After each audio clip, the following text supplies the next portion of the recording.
அடுத்தபடியாக ஆண்களுக்கான cycle slow race. அண்ணா ஆட்டோ வழி விடுங்க.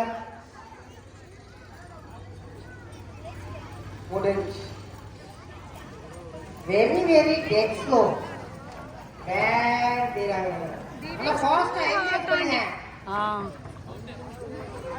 வெளியே வந்துருது யூடியூப் போட்டு. ஆமா வேகம் வேகம் வேகம் அப்படிதான் சொல்றேன். அது உங்க இஷ்டம். ஐயோ என் புள்ள போயிடுச்சு அடுக்கு. இப்போ என்கரேஜ் பண்ணுங்கப்பா. போட்டி கடுமையா நடைபெறுது. என்கரேஜ் பண்ணுங்க. கையை தட்டுங்க. கடைசி வரைக்கும் கை எதுக்கு இருக்குன்னே தெரியல. நல்லா நல்லா கை தட்டிக்கிட்டே இருங்க.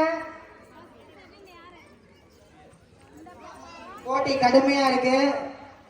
வெற்றி யாருக்கு கிடைக்கும்ன்றது முடிஞ்சிச்சு. பாப்பா ஃபர்ஸ்ட். அடுத்து பெரியவர்களுக்கான ஸ்கிப்பிங்.